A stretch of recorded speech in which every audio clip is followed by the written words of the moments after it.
Okay, recording. Good afternoon and welcome to... Joel, it's still not started. Yeah, it says start webinar up at the top. It does? It says you're in a practice session, attendees cannot join. Yeah, I'm gonna... Okay. All right. Good afternoon and welcome to Political Science 216.02. The name of this course is the 2020 Presidential Election Public Lecture Series. My name is Joel Cassiola, and I am delighted to welcome you to this very special course, which has been offered at San Francisco State since 2004. I want to start off this first session with a request for all of the people viewing this video who are not taking the course for credits. I will need a few minutes to explain to the enrolled San Francisco State students how the course will be structured. And then we will go to our two terrific panelists this afternoon who will speak on the topic of the Electoral College in the United States. So let me just deal with the administrative aspects of the course. And thank you very much for those of you not taking the course for units for your patience during this time. To the San Francisco State students, it is a 2-unit course that is credit, no credit only. So there will be no letter grades in this course, just credit and no credit. How will the grades of credit, no credit be determined, which is really important at our first meeting? There will be 3 quizzes on the lectures given, the panelists' presentations, at 3 different times during the semester, addressing 4 different lectures. They will be multiple choice quizzes, and you will be able to take them online. An average of 70% across the 3 quizzes will generate an earned credit for the course. If you have any questions about access to the quizzes, taking the quizzes, or any problems with the quizzes, please do not hesitate to write to me. And if you don't know, my email address is my last name, Cassiola, Kassiola, @sfsu.edu. Each week, we will take up a different topic. And for those of you who, for one reason or another, have not gotten the schedule of weekly topics, please let me know and I will send them to you gladly. The other point, and this seems to have caused some confusion, is if you have a conflict and you cannot view the live recording sessions, which will take place on Tuesdays at 4 p.m., no worry. You can watch the recordings at any time that is convenient. So if you're taking another course, you can, at this time, you can still take this course and watch the recordings. There will be no required readings for the course. However, panelists may suggest some recommended readings to enhance and elaborate on their presentations. And you certainly are welcome to read the suggested additional readings. A few more words before I turn it over to our panelists this afternoon. The objectives for this course, and this applies to the non-credit takers as well, is to better understand American politics and presidential campaigns, and perhaps even more importantly, to understand the issues and the problems facing Americans and the world in 2020, which are many, as you no doubt know. I will say a few words of introduction about this topic, and then I will mention next week's topic, and I'm very excited about the group that will be joining us next week, as I am about this week's topic. When I first organized this course way back in 2004, the first meeting was on a substantive issue. I'm forgetting what issue it was. It may have been the economy, or it may have been the environment. And I asked the group, the students in the largest theater at the university, McKenna Theater, if they had any questions to raise. And the first question at that first session of the first iteration of this course was, what is the Electoral College? And as a political scientist, I was shocked. I couldn't believe that after hearing an hour and a half of 3 faculty talking about a particular issue, that question was the first one to be raised. At that moment, I resolved that every first session for this course would deal with the Electoral College. And I've had occasion to speak to a number of students on Zoom chats in the last 10 days. And I've asked them about the Electoral College. Some of them knew what it was, but none of them knew how to change it. And so there really is a lot of public education that needs to be done regarding the way Americans elect their president, the details and the history of its development, and certainly what the framers had in mind by putting it into our political system. So without further comments, let me just reiterate, if any of you taking the course for credit have an issue, have a question, have a problem, please write me on email. If you want to Zoom chat about the issue, we can do that as well. Today's topic is Introduction to the Course, which I've just done, the Electoral College, Explain and Assess.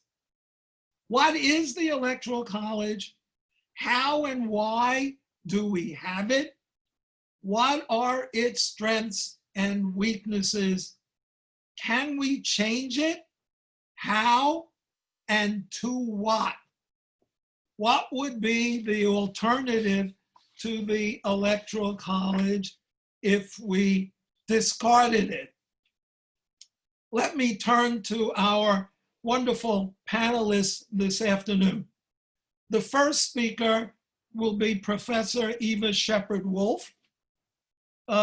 Eva received her PhD in history from Harvard University and is currently professor of history at San Francisco State.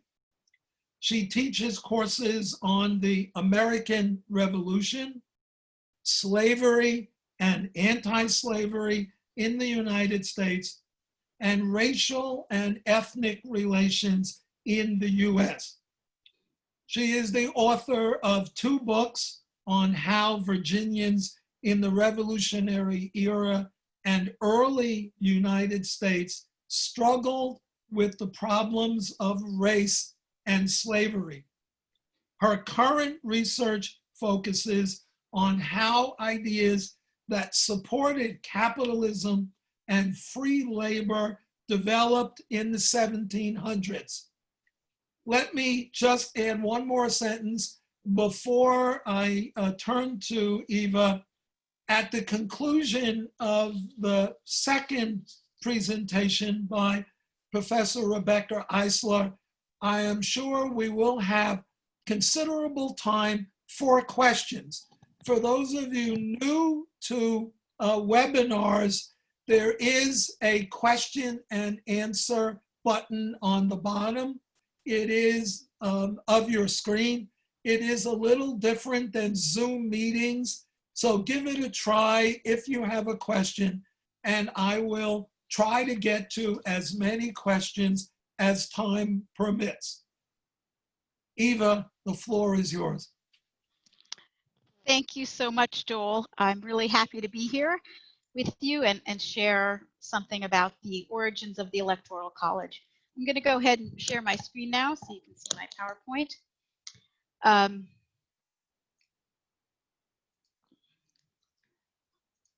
Good. And not quite. There we go. So why do we have the Electoral College? The political scientists will correct me if I'm wrong, but I don't think any other nation in the world has anything like this for electing a leader. The Electoral College, as many of us learned in 2016, is the actual body that elects the president, and it is not the same as the popular vote for president. It's a very odd system. So why does it exist? And knowing why it exists helps explain something about the revolution and about our founders' ideas of how government should work, and also gives us some pathways forward if we would want to change it. So the answer is divided in this talk between two sections. The first is about ideas, Republican ideology, and the second is about what happened in the Constitutional Convention. So I'll talk a bit about Republican ideology and the idea of talent percolating up, and then I will give a narrative of the debates in the Constitutional Convention that pertained to the election of the president. And you'll see that it was a sticky problem that they kept coming back to. They had a really hard time figuring out how to elect an executive in a way that would protect the people from the potential overarching power of an executive, and would also elect a wise person. So first, Republican ideology. We mean here the ideology that people developed in the 1770s in order to support a republic, meaning a political polity without a king, without an emperor. The world that the revolutionaries were coming from was a world in which the monarch, the king, or sometimes the queen, held the country together. They were in a kingdom. That's what they all had in common, is that they belonged to that kingdom and that they were subjects of the crown. What held people together if they lived without a king? How would they prevent the individualism and independence of each person from becoming a kind of centrifugal force that would just cause society to kind of dissipate and fly off in all directions? They answered that question with this set of ideas about what it meant to live in a republic. And one of the key themes in the 1770s that you've seen a lot of writing from political leaders is that people had to put the community first over individual need. And you see grand actions in service of this idea, such as George Washington stepping down from his post as general and going back to being a private citizen. It was important not to be grand and self-important, but rather to think about the community first instead of your own ego. People had a strong idea of the public good. George Mason of Virginia said all government is or ought to be calculated for the general good and safety of the community. And that was a very widely held view, that the purpose of government was to create something that benefited the public.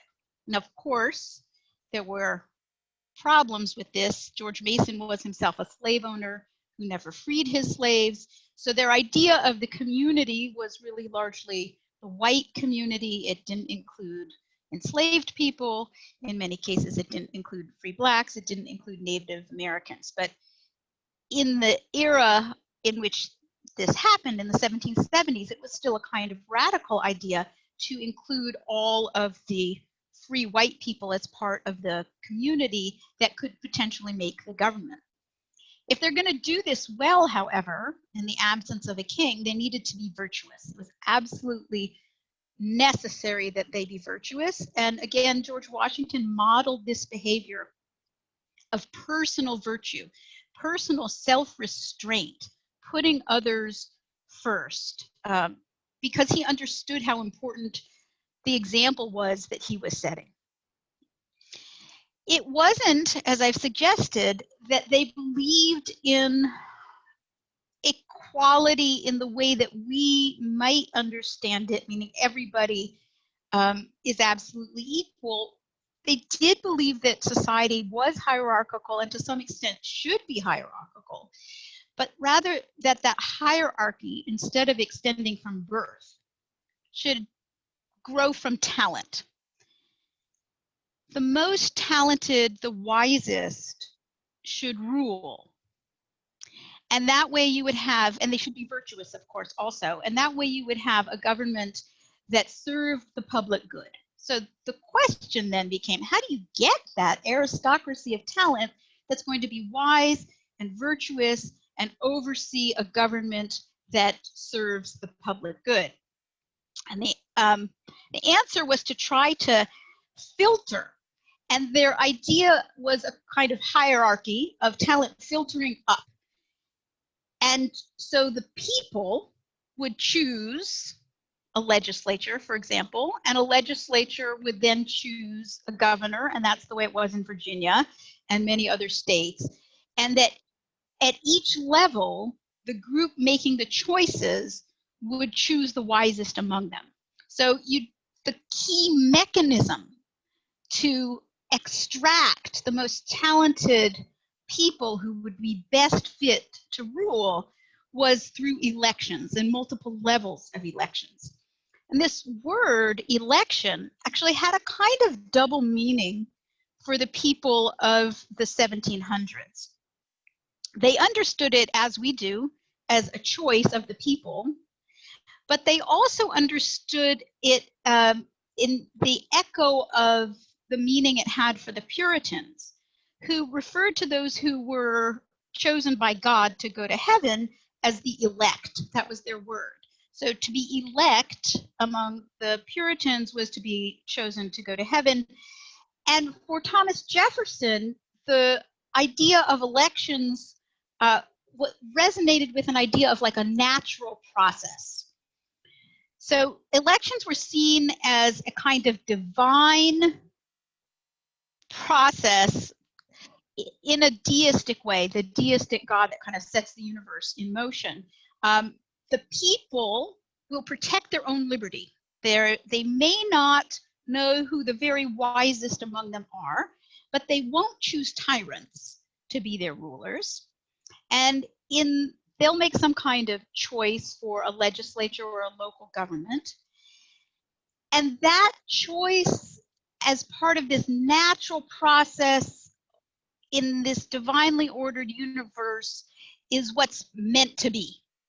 Jefferson, when he was elected vice president, gave a speech or wrote that he was so honored to have been chosen by the people, and he understood it as really as a kind of outcome of a divinely ordered process, a natural process that was good.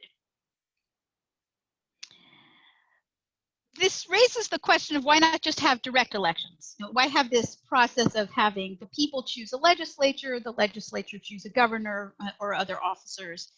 And the answer, in Jefferson's words, was this: I have ever observed that a choice by the people themselves is not generally distinguished for its wisdom. And by the way, the apostrophe there in its is Jefferson's apostrophe. He always wrote "it's" that way. I would correct it if he were my student.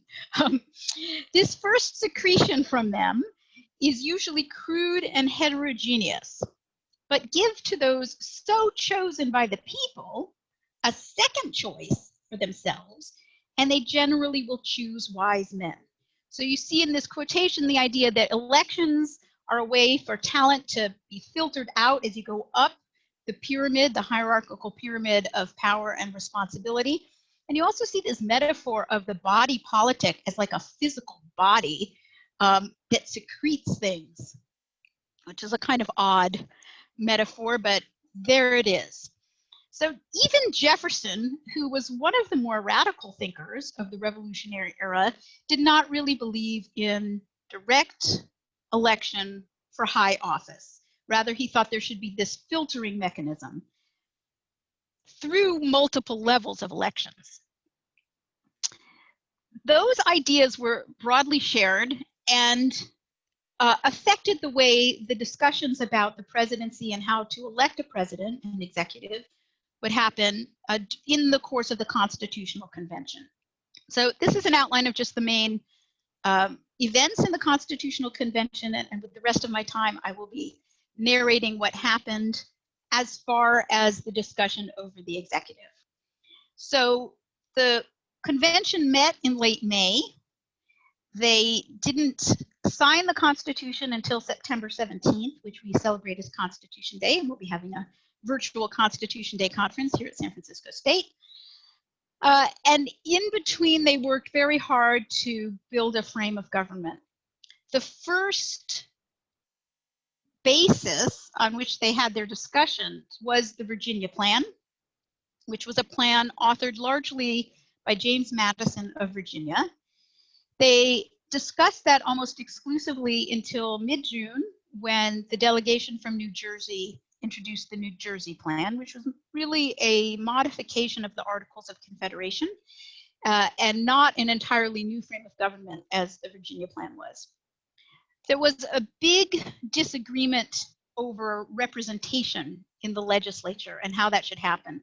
That was resolved with the Great Compromise in mid-July. The essence of that compromise was that the Senate would represent the states, with all states having an equal number of senators, 2 senators per state, and that the lower house, the House of Representatives, would represent the people, and that representation would be proportional to population. After that big compromise in mid-July, they had additional discussions. They tried to work a number of other issues out. They came back to the issue of how to elect the president. They then sent the work over to a committee of detail, which was supposed to work out the actual nuts and bolts of the Constitution. The committee of detail reported back on August 6th, and then they had a couple more weeks of final discussions and compromises. At each of these stages, the Virginia Plan, the New Jersey Plan, the additional discussions after the Great Compromise, the committee of detail, and the final discussions, at each of these stages, they talked about the executive, and they kept changing their mind, and they kept coming back to some of the same ideas. And finally, in the end, they settled on the Electoral College. The Virginia Plan, which was the first, contained the first idea about how an executive would be elected, how a president would be elected, really reflected this idea of talent percolating up. The idea was that there would be a national bicameral or 2-house legislature, a Senate and a House of Representatives. The lower house, the House of Representatives, would choose members of the upper house. So they'd choose the wisest from among themselves or from other people they knew, and you have talent filtering up. And then both houses together would choose a president. And this was very similar to the way a lot of the state constitutions went, with the legislature choosing the executive. And the thought was that the executive would choose a single term, and there was no provision for vice president. There was just a single executive. This led to a certain amount of debate. One was, should there really just be one term? Because if there's only one term, why would the president be at all beholden to the will of the people or those who elected him? And on the other hand, if the president could be reelected, he might just be the creature of the legislature. He might just court favor with the legislature. So then this problem, how to have a president who would not just be the tool of the legislature if it was the legislature that elected him. Some people at this stage, and this is in June, thought about direct election by the people, but it was seen as impractical. And in fact, James Wilson kind of mentioned it, and they sort of seemed to be embarrassed that he'd mentioned such a thing. You know, that's just sort of nuts. How could we do that? We don't have the kind of communication that makes it possible. How possibly could people in New Jersey know who the wise men are in South Carolina? Like, say the best person to be president is a South Carolinian. How would people in other states have any idea who that is? So James Wilson proposed this idea of electors as a second best to the idea of direct election by the people. He actually thought direct election by the people was preferable to the legislature choosing the president. But this plan was defeated when it was first brought up, partly because some people thought it was too radical. They were used to the idea of legislatures selecting governors, so the idea of the legislature selecting the president made sense to them, but also because it seemed complicated and they weren't interested. So what they agreed on was basically what was in Madison's original plan. In the Virginia plan, an executive chosen by the legislature for a 7-year term with no re-election. And yet the debates continued. Obviously, that isn't where we ended up. The New Jersey plan, when it was introduced in mid-June, included an executive, again, elected by the legislature, by Congress, but it was a weaker executive without a right of veto. So they came back to this issue of how an executive should be elected. And again, there's this sort of assumption that somehow the legislature is going to do it. Hamilton then spoke. Those of you who've seen the movie Hamilton know that he gave a very long speech, or the play, he gave a very long speech, very detailed. People didn't really pay that much attention to him, and he was accused later of being too much of a kind of monarchist and wanting to give the president strong powers. He had the idea that both the executive and the Senate for the presidency and the Senate would be chosen by electors who would be chosen directly by the people. So there's still this idea of talent filtering up, but it goes from the people to electors to the Senate and the executive. And this is what made Hamilton's idea seem to be monarchical to some people, is that both the president and the Senate were to serve during good behavior. So there's no necessary re-election. It's just till they make somebody mad and then they're removed. And that just seemed too much like a king to people who had just fought against a king. He also thought the executive should have an absolute veto, and his plan went too far toward monarchy for many people, and it really wasn't further discussed. But the point is, they're playing around with this idea of what an executive should look like and how it should be elected. And those two questions were very closely tied. Like, the way the president was elected seemed very closely related to what kind of power the president would have and whom he would be beholden to. Would he be beholden to the legislature? Would he be beholden to the people? Would he have to court favor? Would that be the favor of the legislature? Would it be the favor of the people? Should he be subject to re-election? So the kind of power the president would have and how he would be elected were these sort of twinned problems. They put this discussion away for a little while to focus on the main problem, which was the legislature. And after that great compromise in July, they came back to the question of the executive. And again, How long should the term be? Could there be re-election? Who elects the executive? And they came up with all sorts of ideas in the course of discussion. One was that the president should be appointed by state governors. One was, again, this idea that there should be electors chosen by the people, and then the electors would choose the president. Maybe the electors should be chosen by the state legislatures of the legislators, because maybe they would know better whom to elect, better than the people would. What about a lottery? If you're in the legislature, you're automatically entered into a lottery. Somebody's chosen from that lottery and wins the office of presidency. Or maybe direct election by the people. That seems awfully hard. How are we going to do that? It's the 18th century. In fact, George Mason voiced it this way: it would be as unnatural. And again, in the language of the 18th century, unnatural is like against God's will. That which the divine wants is what's natural. It would be as unnatural to refer the choice of a proper character for chief magistrate to the people as it would be to refer a trial of colors to a blind man. The extent of the country renders it impossible that the people can have the requisite capacity to judge of the respective pretensions of the candidates. It just seemed like they couldn't quite imagine how this could possibly work, that there could be direct election with the kind of information sharing through newspapers that was available to them at the time. So the debate continued. One idea was that people of each state should name one person, and then the national legislature would choose from the 13 names. Each of the 13 states would choose one person. Then there was an idea that each elector, there would be electors, and each one would vote for 2 to 3 candidates, but only one from his own state, because otherwise people would only vote for people from their own state, and then you would never agree on anyone. They kind of agreed on an electoral college, but they're like, why does that make any sense to elect a group of people who are going to gather together? They're going to get on their horses or in their carriages and physically travel hundreds of miles for one meeting to do one thing, which is to elect a president. That makes no sense. So no, actually we decided that's not a good idea. And how long should the term be? I mean, all these numbers were thrown out.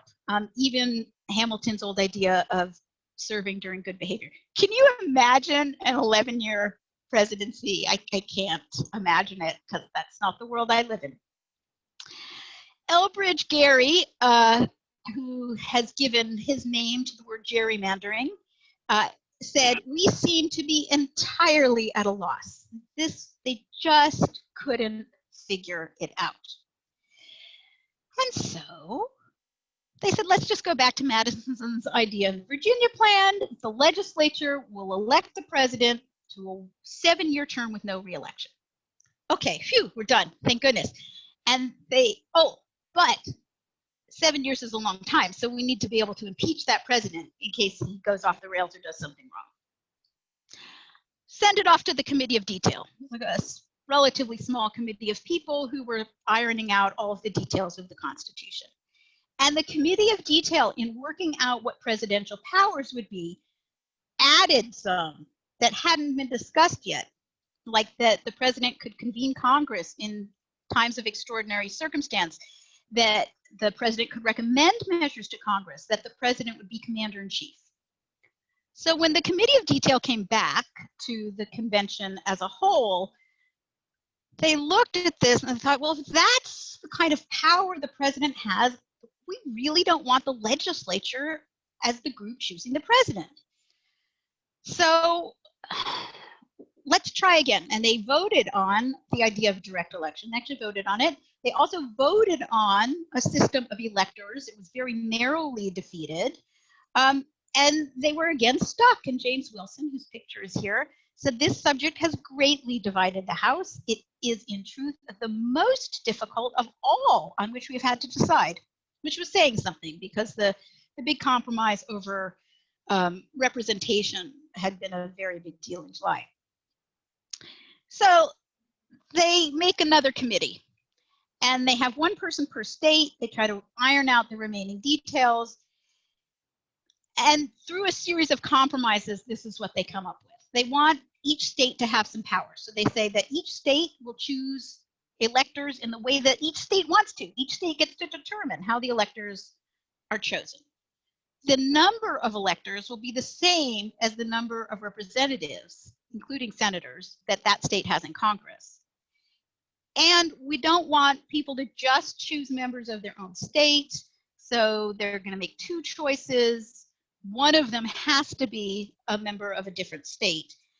And they didn't think that this would usually yield a majority. So if there wasn't a majority, the electors' votes would be sent to the Senate, and the Senate would choose from the top 5 and would decide. And this solved the problem of having to physically meet. The electors would not physically meet as a whole body. They wouldn't have to take their carriages hundreds of miles to meet in New York City, for example. They would meet in their individual states and then report their decisions to the Senate. When this committee came back and reported to the whole again, they basically liked it, but they didn't like the Senate being the deciding body. They thought it gave the Senate too much power. So in the end, they decided that the House of Representatives would be the body that would decide if the Electoral College had no majority.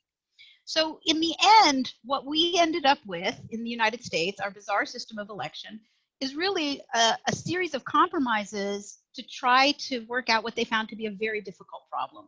They thought direct election was inadvisable. Some of them thought it was a good idea, but not practical. Large states wanted to make sure they had a say. Small states didn't want to be trampled on. And there was this worry that the Senate would be too powerful if they ultimately chose. So it was moved to the House of Representatives, in which each state gets 1 vote if there is no majority in the Electoral College. And that state, each delegation has to vote within itself, and then the winner within each delegation is the winner for that state. So 1 vote per state. They didn't foresee a party system. They expected that the election would often, if not mostly, be thrown to the House of Representatives for decision. They did not think that it would be possible for there to be a majority coming out of the Electoral College after Washington. Everyone assumed Washington would be the first president, but after that, who knew? So here are the takeaways. The Electoral College reflects this 18th century Republican idea of talent percolating up, rather than a democratic idea of direct governance of the people, or by the people. And it was so often discussed, and so many different ideas, because it was such a difficult problem. It also wasn't seen as the central problem for quite a long time. The legislature was. That was seen as the central part of the government. They would be shocked by how important the presidency has become. It was not what they envisioned. They envisioned the legislature as being the main thing that runs the government.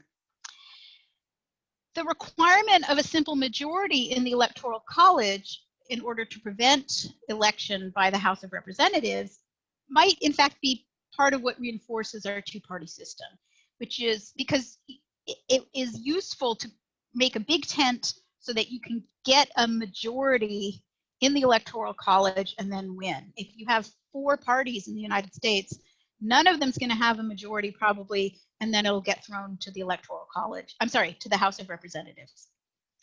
And what's ironic about that, and historians love irony, it's one of our favorite things, is that the Electoral College was created in the absence of any prediction on the part of the founders that there would be these national political parties. And it was created with the expectation that the selection of the president would often happen in the House of Representatives, that the Electoral College would often fail. Well, that is how we got to our very strange system. And I am happy to turn it back over to Joel Cacciola, who will introduce our next speaker. And I'm looking forward to your questions later. Thank you very much. Thank you very much, Eva. That was great. I think political scientists often say that you shouldn't look at two things in the process of being made, voting and sausages. But I think you have demonstrated when we just focus on the outcome of the Constitutional Convention, we don't really appreciate all the struggles that went on during that summer in order to arrive at the conclusions that we live with. And I want to thank you for giving us a really good sense of not just the winning positions, but also the positions that were discussed that weren't chosen. And I think it gives people good ideas of perhaps alternative views to the ones that were made back in the 18th century. Well, let's turn to a political science perspective on the Electoral College. And for that, I'm delighted to introduce my colleague, Rebecca Eisler. Professor Eisler is Assistant Professor of Political Science at San Francisco State. She received her PhD in government from the University of Texas at Austin. Her research focuses on presidential decision-making, the policy process, and social policy. Her most recent work is a chapter entitled, quote, "The Trump Legislative Agenda in a Historical Perspective," in a forthcoming book, The Unorthodox Presidency of Donald J. Trump, from the University of Kansas Press. So, Rebecca, you can now enlighten us about how the actual political mechanisms developed from the 18th century to where we are now. Thank you so much for having me, Joel. Thank you so much, Eva, for a really interesting presentation. In fact, I found myself thinking, oh, I want to make these ties between your talk and my talk as we go through it. So my goal today is to talk to you about sort of how does the Electoral College work in a more modern sense, and what are some of the things that we might consider if indeed we are unhappy with the system we have and want to change it. And so as we are right now, the way it works is that the Electoral College is our mechanism for electing presidents. We go in normal non-COVID times into the voting booth. We mark our ballot for the candidate we prefer, but we're not actually voting for the president directly. Instead, we are voting for electors. We are voting for people that we will send to the Electoral College, and that they, in turn, are the ones who are electing the president. So it's this tiered system, as we were talking about in Eva's wonderful presentation.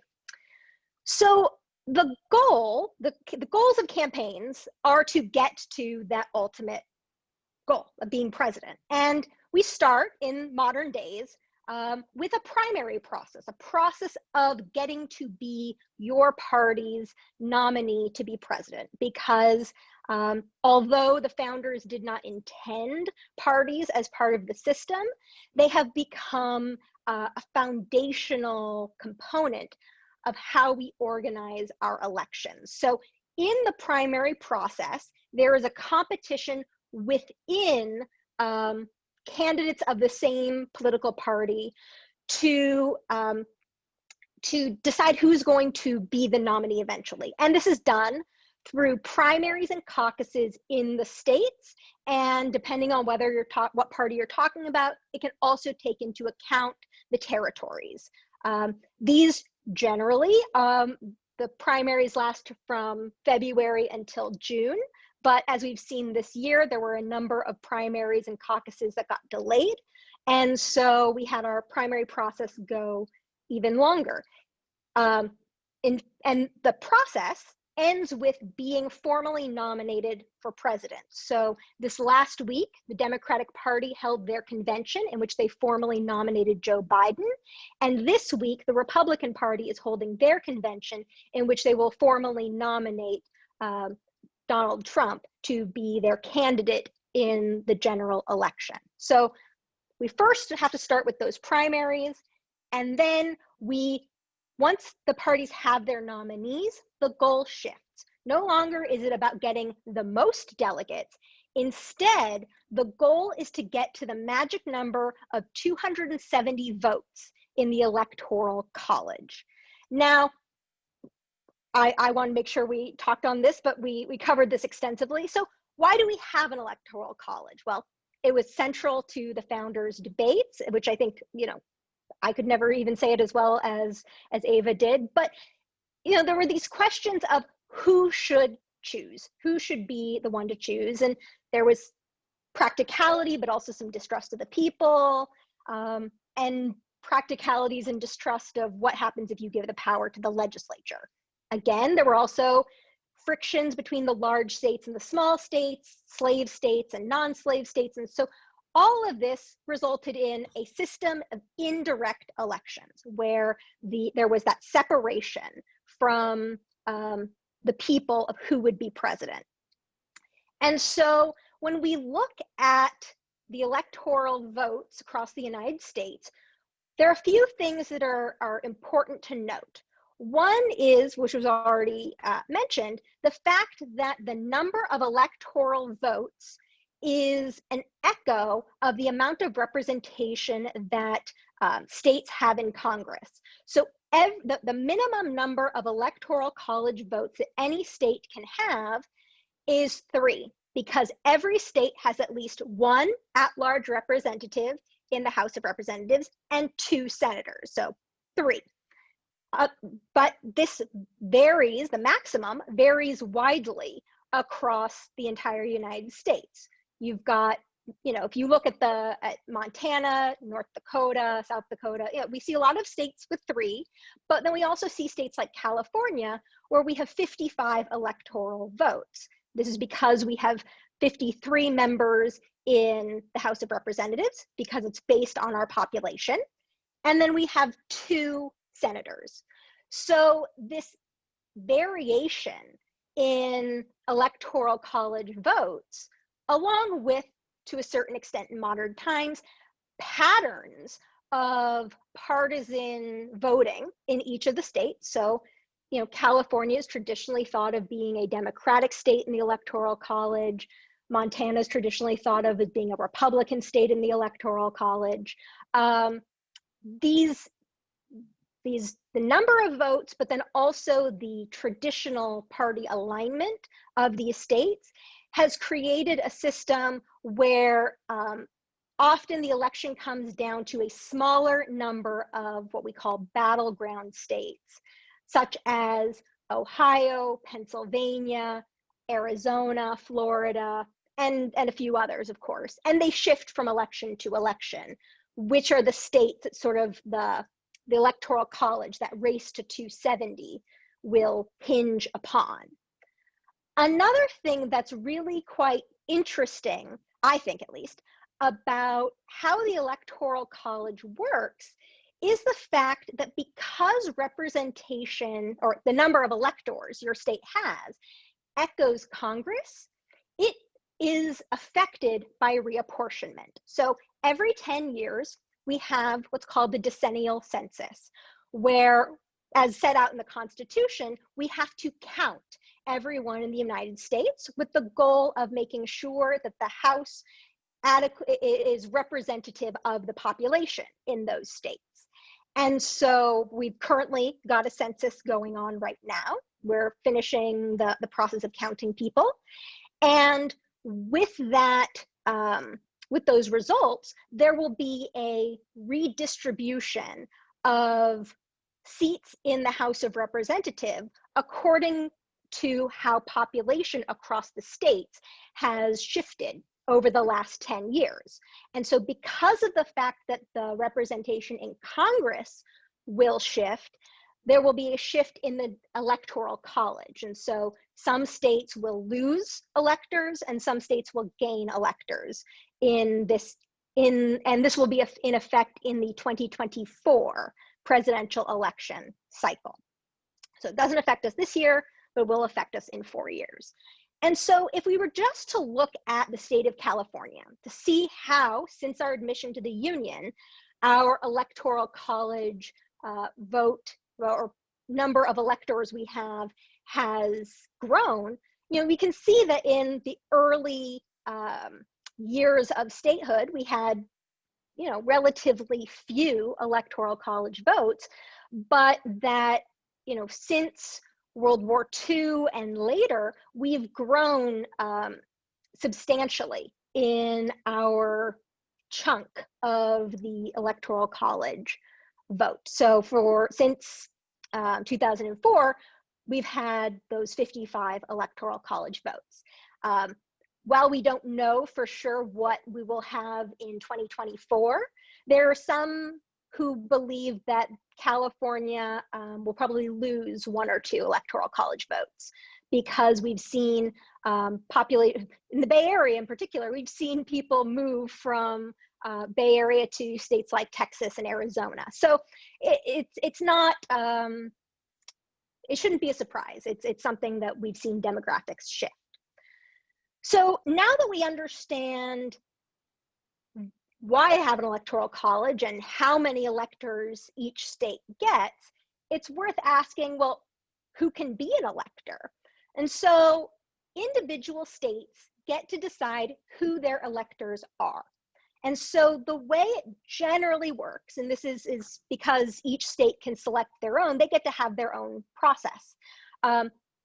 Most of the time, the way it works is the state party will select a slate of electors. So so California has 55 Electoral College votes.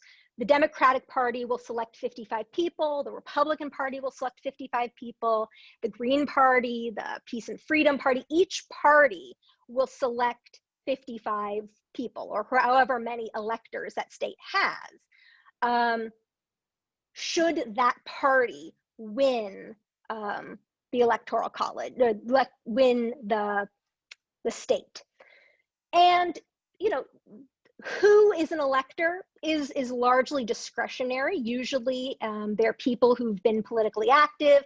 It can be a way for parties to reward loyalty and service or activism, but because it's at the discretion of the state party organization, it can sometimes feel like there's an opacity about who electors actually are. There's some states where on the ballot, they actually list, when you are voting for whichever candidate you want to vote for, it'll also say who the elector for your part of the state would be if you select that candidate of that party. But that's, a part of the variation in the fact that elections are run at the state and county level in the US. But there are some important exclusions. You cannot be an elector if you are a member of Congress, if you are a high-ranking US official in a position of public of trust or profit. So you can't be like a Secretary of State and be an elector. It's sort of an opaque term. And then you can't be someone who's engaged in insurrection or rebellion against the United States. This was more important following the Civil War than it is now, but I don't know, I find it sort of a funny thing to always include that you have to be loyal to the United States in order to vote, be an elector for president. So how does it work? Well, as we know, the date of our election is set by law. It's not in the Constitution, but has been set in law for over 100 years that we will hold our election on the second Tuesday in November. That's where we as citizens vote. In our vote, we're sort of providing an instruction to our Electoral College elector, and they meet in their state capitals in December to officially vote for president. So this is the vote that actually gives the presidency to the individual who gets the most. And in most states, the Electoral College votes are winner take all. What that means is that of the votes cast in a state, whoever gets the most votes, whichever party, whichever candidate gets the most votes, they get all the Electoral College votes. So say this fall, in California, President Trump gets one more vote in the popular vote than Joe Biden. Well, then he gets all 55 of the Electoral College votes that go to California. And this process of which is decided at the state level of how the state's Electoral College votes are distributed, has also, I think, reinforced a two-party system, because there's no prize in most states for getting the second most amount of votes. And we've seen this pattern of votes getting split between the Democratic and Republican parties, and there's really no prize for getting third or fourth or fifth, which is why we don't see third parties largely in the United States in presidential election politics. There are, however, two exceptions. So currently, the state of Maine and the state of Nebraska do not award their votes in a winner-take-all system. Instead, their votes are divided. So their votes, two of the votes in their Electoral College, go to the statewide winner. So those two are like how other states do it. The other votes are based on who wins the majority in each congressional district. So for example, in 2008, Nebraska gave its statewide votes to its Senate-based votes to John McCain. And in the 1st and 3rd congressional districts, those votes went to John McCain. But in the 2nd congressional district, that vote went to Barack Obama.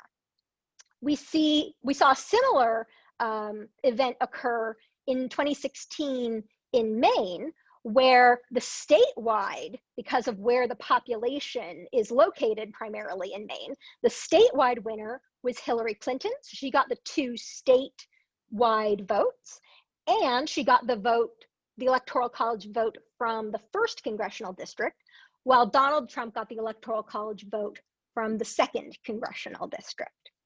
So because of the fact that these are 2 states, each not really having that many Electoral College votes, the fact that it's divided has not proven to be a significant, or the distribution of Electoral College votes has not yet proven to be a significant factor in any races. But it's sort of an important thing to note, particularly as later in the talk when we think about how we might reform the Electoral College, that we already do have, in essence, an example of a change to not the Electoral College itself, but into how it operates. So something that I think was really important that Eva talked about is that there was this idea when selecting presidents that we'd be selecting virtuous people, that they would be that talent that had percolated up. And there was this sort of fear that, well, what happens if that's not the case? What if you disagree? Do electors have to vote for the party that they have been pledged to? If you were a Democratic elector, do you have to vote for the Democrat in December when you are meeting at the state capitol? And some say yes.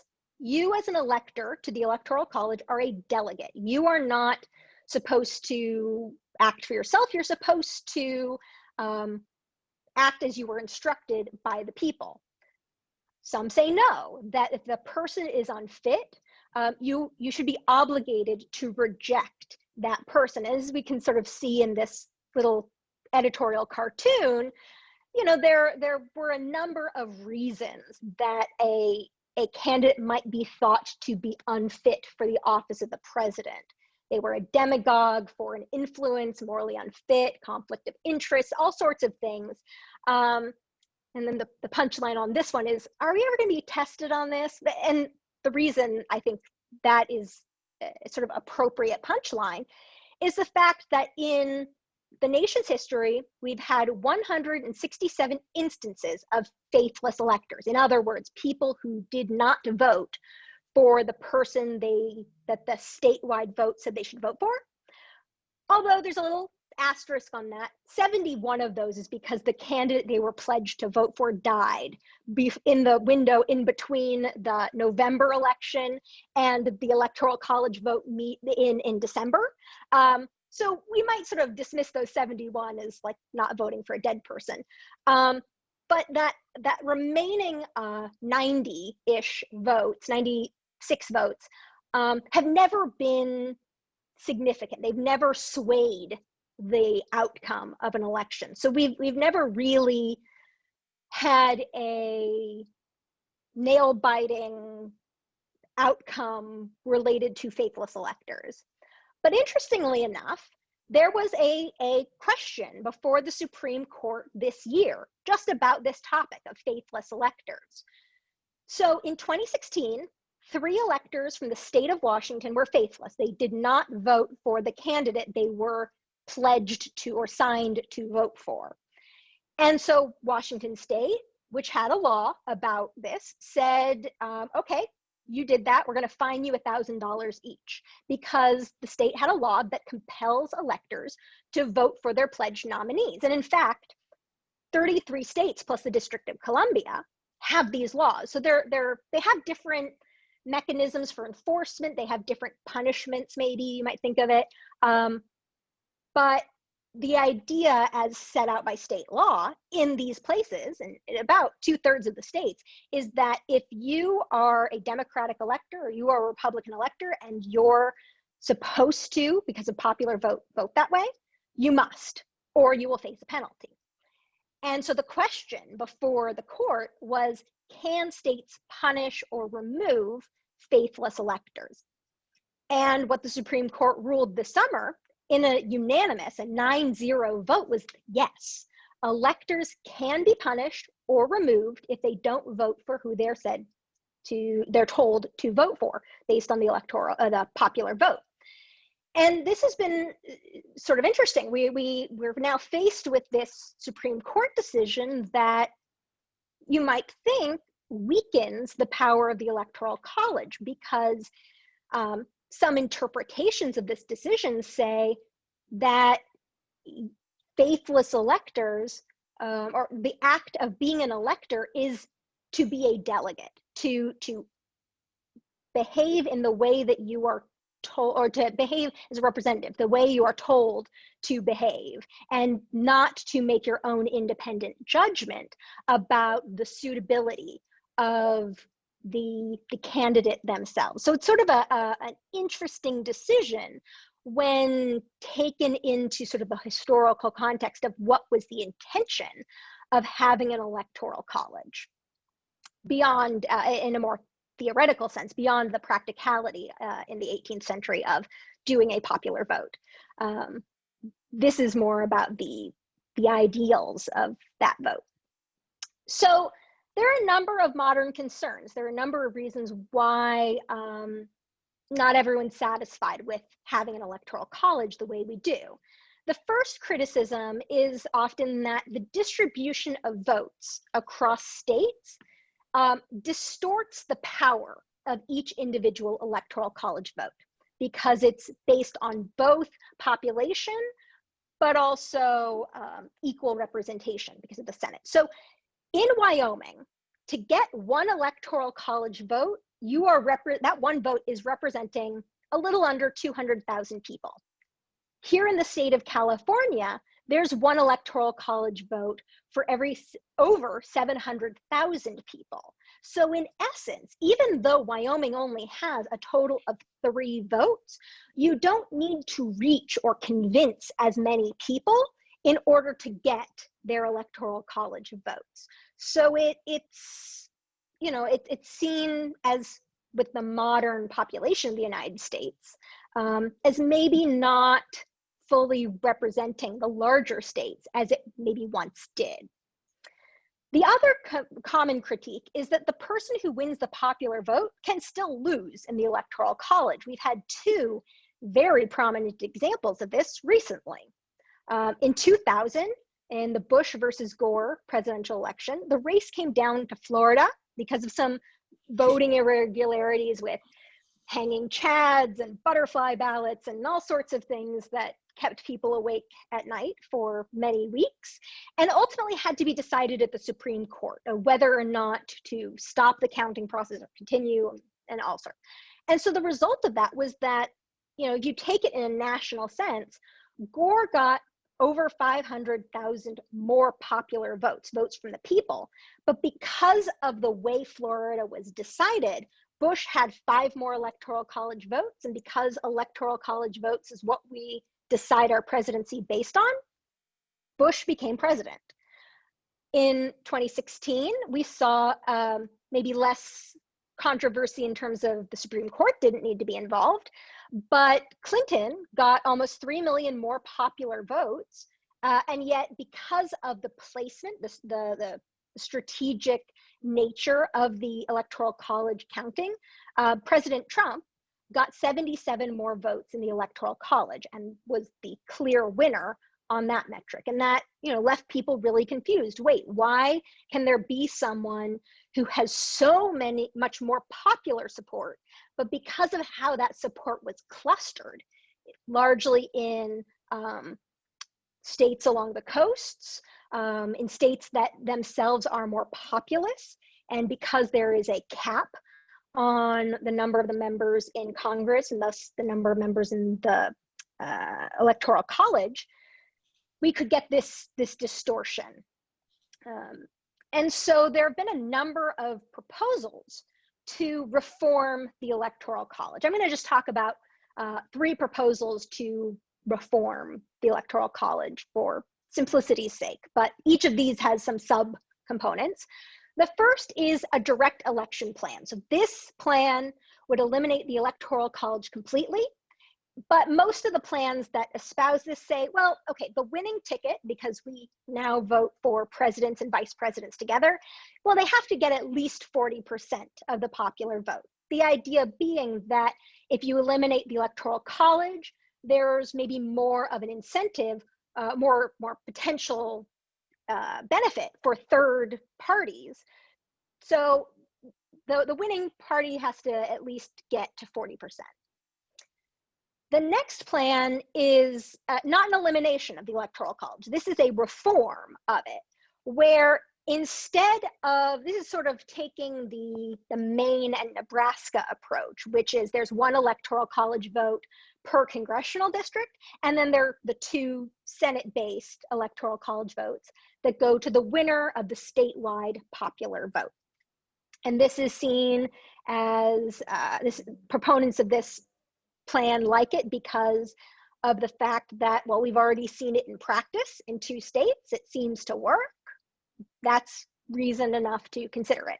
I should also go back and say, regarding the direct election plan, one of the reasons that proponents like this plan is that it's simple. It's people vote, whoever gets the most votes wins.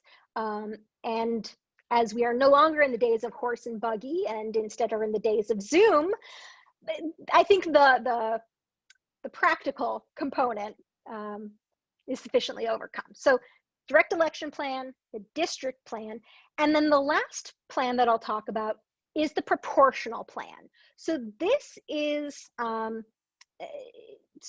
most different of the plans that I mentioned.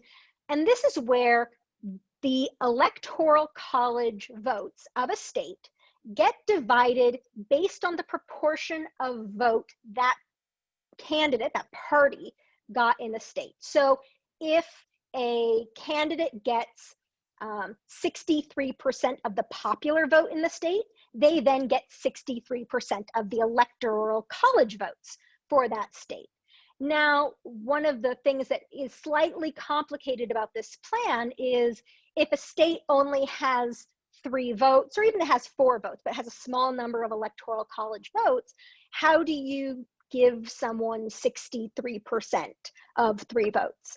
And so there's some versions of this plan that round to the nearest Electoral College vote. There's some plans of this that say, no, we divide it exactly to like the 3rd decimal place. And so, you know, a candidate could win 1.86666 Electoral College votes from our state. And, you know, that makes the math a little messier, but in all of these, or I should say, not in the direct election plan, because that gets rid of the Electoral College. In the district plan and in the proportional plan, the goal is still to get to 270 Electoral College votes. So the goal doesn't change, just the method changes.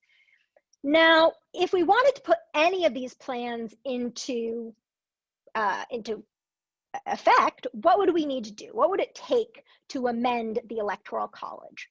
Well, the Electoral College is set out in the Constitution, which means that the only way to change it, some say, is to change the Constitution.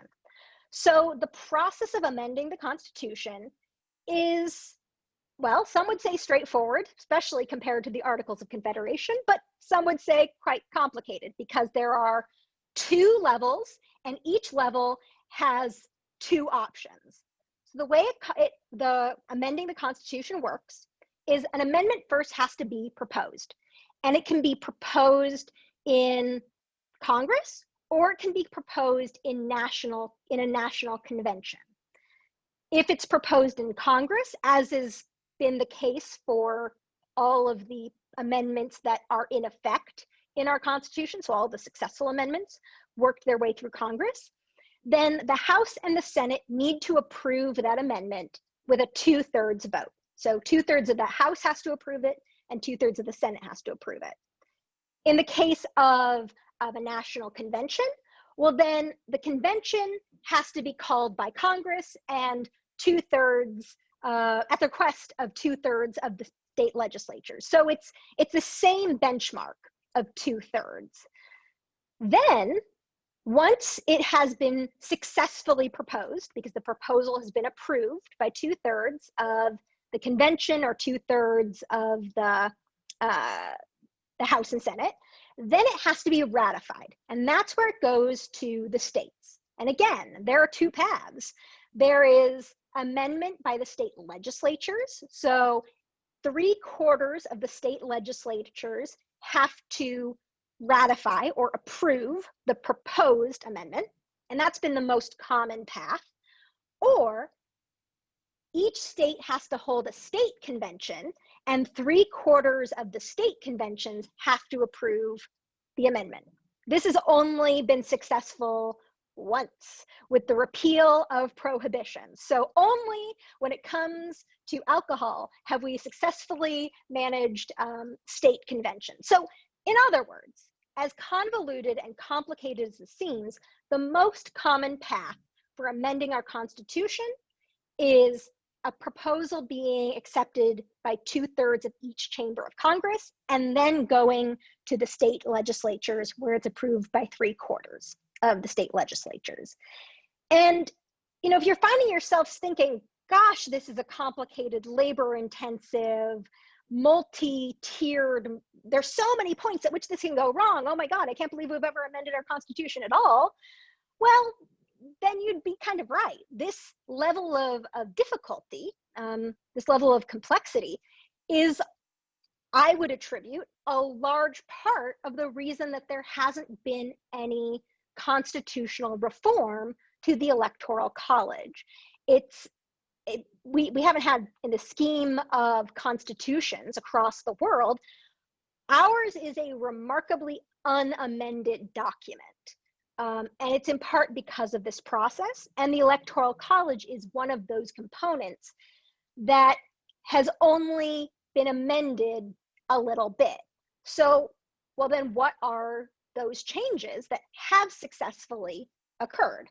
The first of these is in the 12th Amendment, which changed procedurally how the Electoral College worked and how it voted. So, you know, while the founders might have thought that having the vote go to the House of Representatives would be a common good thing. The members of the government, when they actually found themselves facing a contested election, decided that they did not like this. They did not like this level of pressure coming to their plates. They also didn't really like the fact that the president and vice president were separate in prior to the 12th Amendment. The president was the person who got the most votes, and the vice president was the person who got the second most votes. And so we've had early in our history a number of fractious relationships. And so that was a largely procedural change that everyone, I mean, I don't know the history in depth, but it was agreed upon. And the only other amendment was the 23rd Amendment, which gave Washington, D.C. 3 Electoral College votes, because up until that time, they had no say in the Electoral College, and they still have no say in the House of Representatives, at least voting say. So those are the only changes that have actually made it through the amendment process. Now, some of you who pay a lot of attention to electoral politics might be saying, wait, there's another discussion going on about how to change the Constitution, how to change the Electoral College. And yes, there is, but importantly, it does not actually change the Electoral College. It doesn't actually change the Constitution. Instead, an idea that's been gaining momentum over the last 20 years or so is the National Popular Vote Interstate Compact. And this is an idea that member states will pledge to award their delegates to the national winner of the popular vote. So regardless of who got the majority in that state, if the popular vote nationally is of the other party, then your votes are going to that national popular vote winner. The idea behind this is to align, informally, you might say, the Electoral College with the popular vote. And as you can see from this map, which is distorted to represent how many Electoral College votes the states that have agreed have, what we can see is that, one, we're at a lot of different stages along the process to this. Some states, the ones in green, have already put this in, they've already adopted this at the state legislative level. Other states have passed it in one chamber of their legislature, but not the other. Some are still just holding hearings on this idea. So those are the blue states. And the idea of this is that it'll only go into effect once the number of member states in this compact reaches 270. So California is only obligated to give its votes to the national winner of the popular vote once enough other states have chimed in so that the compact is decisive. And so right now, we're at 15 states plus Washington, D.C. So right now we're at 196 Electoral College votes. We're still 74 shy of this compact going into effect. Now, there are some legal concerns that even if it gets to a compact of 270, is this legal? Our Constitution sets out a process. Can states go around it? There's another component to this, which is the national government says that states can't get into interstate compacts with each other without Congress's approval. So Congress would have to approve this going into effect. So this is a really interesting idea. I think it's a really interesting idea, but it's one where there are additional challenges beyond just getting states to chime in and join. And so the question of whether or not it's constitutional is very much still open. So some takeaways: the Electoral College is our mechanism for selecting presidents. We could have arguments all up and down the board about, is it a good method? But it's our method. And because of its structure, even in the scheme of US elections, let alone international elections, it's a little on the quirkier side. There are a different number of electors for each state. The number that each state has differs over time. As it exists now, it's largely winner take all. And so these quirks have led to concerns and discussions about whether we should change the system. But until the system changes, until the rules change, it heavily shapes our campaigns for president. It causes campaigns to completely strategize their spending, their ads, their messaging around how do you win those battleground states. And if you as a candidate, as a party, think that a state is out of play for you, then you don't even, or a guarantee, one or the other, you don't even compete there. It's part of the reason why here in California, we don't tend to see a lot of general election campaigning because of California's history as at least over the last 30 years of going strongly towards the Democratic Party. So with that, I hope you found that interesting, and I can't wait to hear your questions. Well, that's great. Thank you very much, Rebecca. As someone who may have seen and heard Eva's historical analysis and your analyses of the way the institution operates in reality currently, it just reminds me to think of another historical reason, Eva, was to give political science faculty the ability to give really tough final exams in American government. It is very tough to understand all of these details. With the time remaining, which I'm delighted to say is about 20 minutes, I will turn on the questions and pose them. And I do want to make sure, Eva, your microphone needs to be turned on. Good. So you can answer, and I will try to pose the question. Let's take the first one. Will the National Popular Vote Initiative be viable in view of the recent Supreme Court decision forcing electors to vote for the candidate they are committed to? Well, so it's sort of interesting because before getting this question, hadn't actually thought, I was thinking about can an interstate compact even be enforced aspect of the legal challenge, but thank you to whoever posed this question. But you're absolutely right. Another challenge to this plan is, if you have to vote for who you're pledged to, can you change that? Well, my initial thought is because states decide how they award their own popular votes and whether they punish electors or not, if a state decides that they want to award their votes the national popular vote winner, then there would be no need to punish electors, sort of combining the two decisions. But I think this is one of those let's test it out and see questions about American politics. Eva, do you want to make a comment about that, or?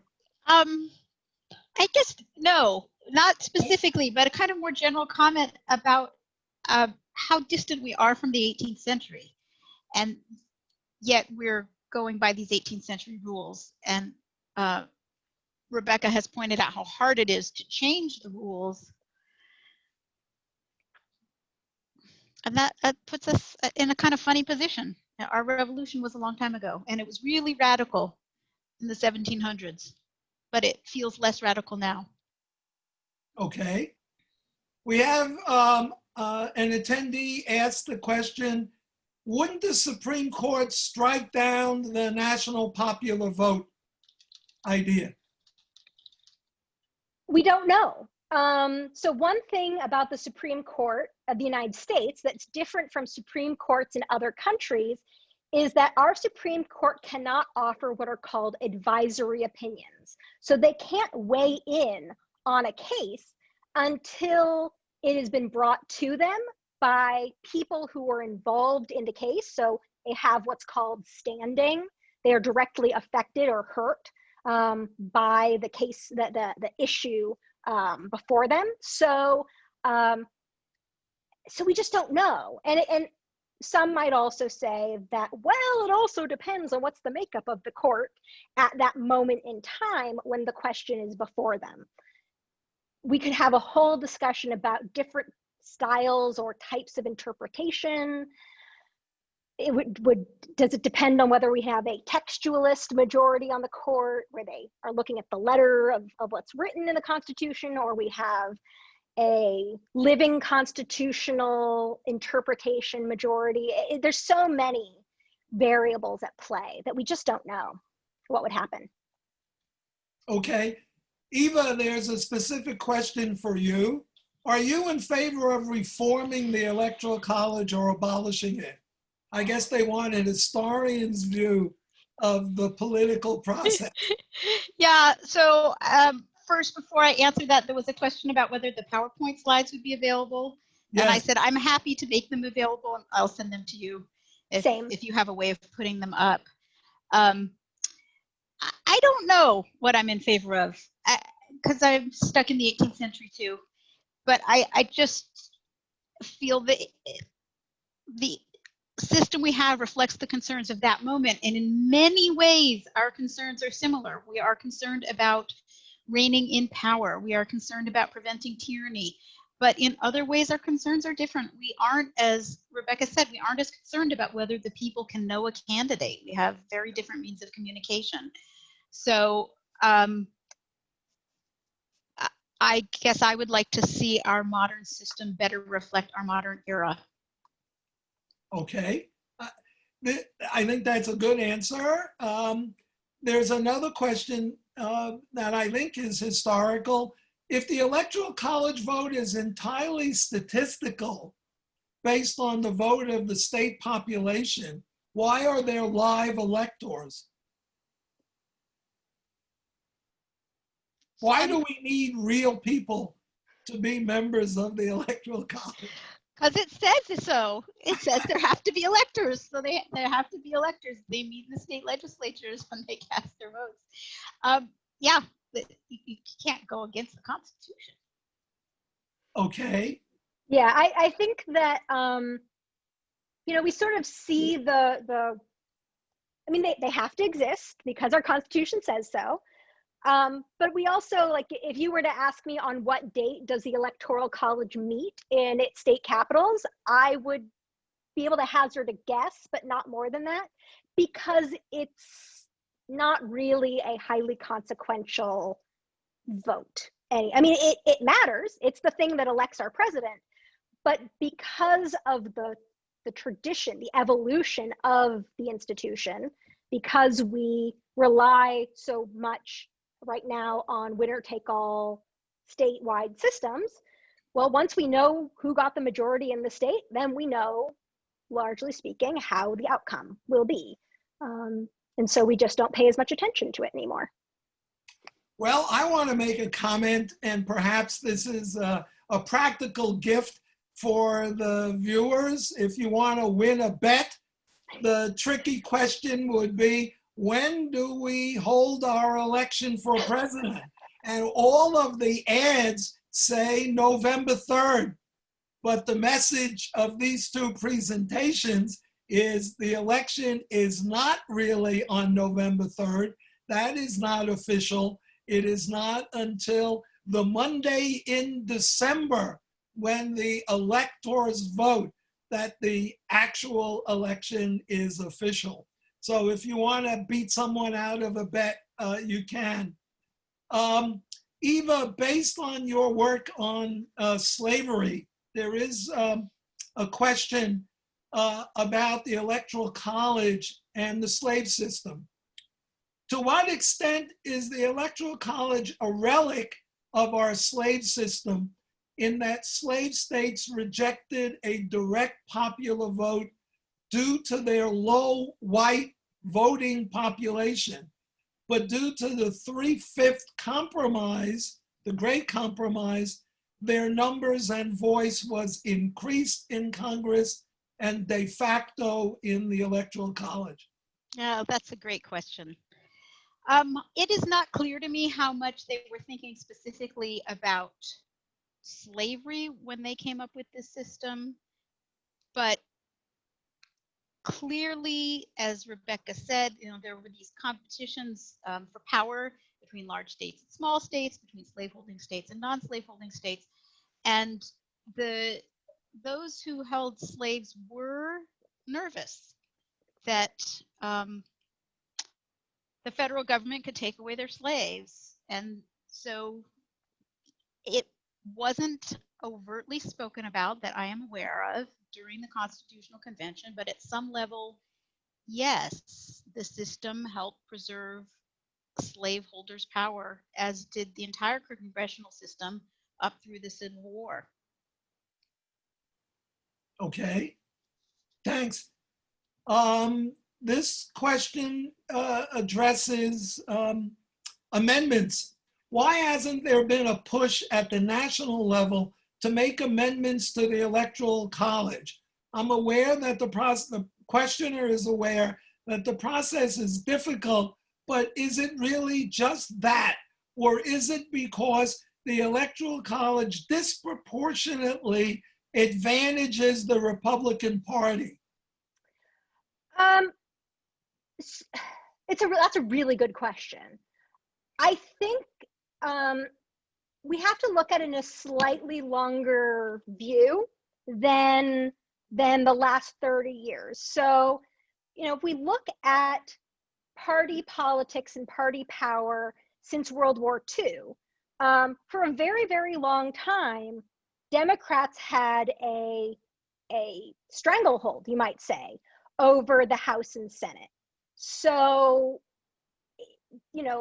because of that, and yet we still had Republican presidents. So it wasn't just Democrats had control of the House and Senate and thus could start the amendment process most easily. But I think one of the components of amending the Constitution is that there has to be sort of enough interest, enough coming together and saying, yes, we need to do this and we need to do this now. There has to be a movement to make a change to our Constitution. And so I actually think more about the amendment process related to the Equal Rights Amendment. There was a movement supporting this idea that we needed to have an amendment that made genders equal. And then that movement faced opposition and fizzled out, but we have not yet seen a true movement relating to amending the Electoral College. There's always discussion. There's a lot of punditry that talks about it at and around and after elections. But generally speaking, then other policy and political concerns well up, and we sort of, as a national collective, move on to other issues. And so we don't see that sort of sustained momentum needed in order to amend the Constitution. And yes, there are various forces that help tamp down on whatever momentum is created, such as different parties at different points in time having their strength. But I think it's more because this is a cyclical issue rather than a perennial issue. It hasn't been successful. Okay, I have a question, and it's based on the 2016 results. Rebecca, you pointed out that Hillary Clinton won about 3 million more votes than Donald Trump. Most of those votes came from 3 big states: California, New York, and Illinois. And doesn't that result indicate that if we went to any kind of popular vote, the small states, the least populated states, would be almost totally ignored because the election would be decided essentially in maybe 5 states, throw in Florida, and throw in Ohio, and Texas, and you'd really have a campaign that would be restricted to those big states, and the small states would be, and their interests and issues would be ignored. Absolutely, 100%. That would be that's the most logical, obvious outcome, is that it would become a presidents are elected by big states, and that's it. So that's one reason why there's reasonably a lot of opposition, especially in smaller states, to changing and amending the process, whether that is formally amending or the national interstate compact. But I will say, our modern elections that we see, happening outside our doors right now, really only take place in about 6 states. They're really only about 6 or 7 truly competitive states in any given election cycle. Now, what those states are can change from cycle to cycle, but there's some states that just are not competitive anymore, and there's some states where, Texas is a great example of a state whose demographics suggest that it may start voting in a way that is contrary to its long history as a safe Republican state. But every election, the question is, are we there yet? Is it actually a battleground state that we just haven't recognized yet? So we still have an election that is ultimately decided by a small handful of states. Okay, I think that's a good point. I think I'd like to conclude, since we're getting close, with a question that we are not going to answer, and I want to explain why. And one of the question is, who do we think is going to win at the election in 2020? And I want to make this point to the group who's watching it live and those who will watch the recording. We're going to try hard in this course to educate people about issues and not get involved in horse race picking, polling analysis. You can get that kind of discussion on the popular media from morning till night and then some. So we're not going to get involved in how do the polls look for Biden in the South, or how do the polls look for Trump in the big states, and so on.